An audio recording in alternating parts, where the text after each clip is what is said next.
So let's talk instead about flexibility of language, linguistic elasticity, if you like. Yes, I think I said earlier that our language, English... As spoken by us. As we speak it, yes, certainly, defines it. We are defined by our language, if you will.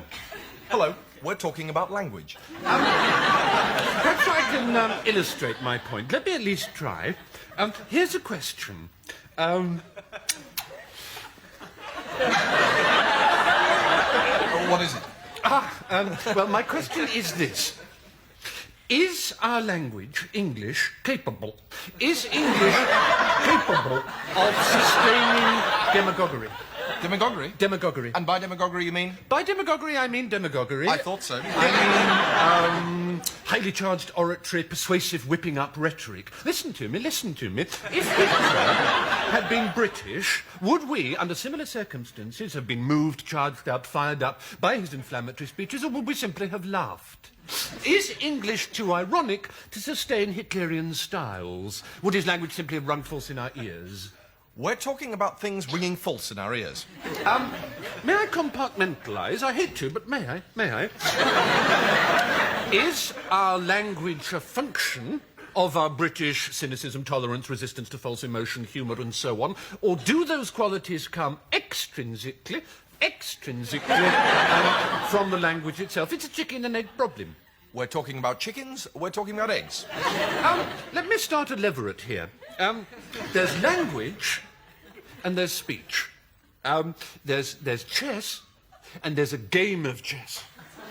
Mark the difference for me. Mark it, please. We've moved on to chess. Imagine a piano keyboard.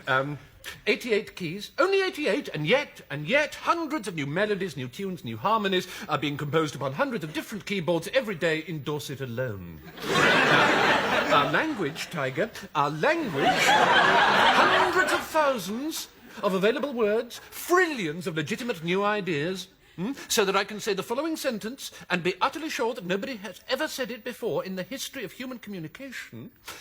Hold the newsreader's nose squarely, waiter, or friendly milk will countermand my trousers. Perfectly ordinary words, but never before put in that precise order. A unique child delivered of a unique mother.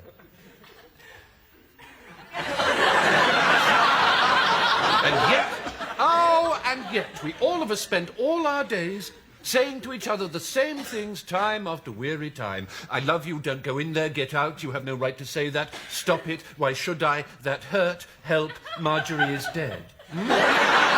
That surely is a thought to take out for a cream tea on a raining sunny afternoon. So to you, language is more than just a means of communication? Oh, of course it is, of course it is, of course it is, of course it is. Language is my mother, my father, my husband, my brother, my sister, my whore, my mistress, my checkout girl. Language is a complimentary moist lemon-scented cleansing square or handy freshen-up white pet. Language is the breath of God. Language is the dew on a fresh apple. It's the soft rain of dust that falls into a shaft of morning light as you pluck from an old bookshelf a half-forgotten book of erotic memoirs. Language is the creak on a stair. It's a spluttering match held to a frosted pane. It's a half-remembered childhood birthday party. It's the warm, wet, trusting touch of a leaking nappy, the hulk of a charred panzer, the underside of a granite boulder, the first downy growth on the upper lip of a Mediterranean girl. It's cobwebs long since overrun by an old Wellington boot. No night.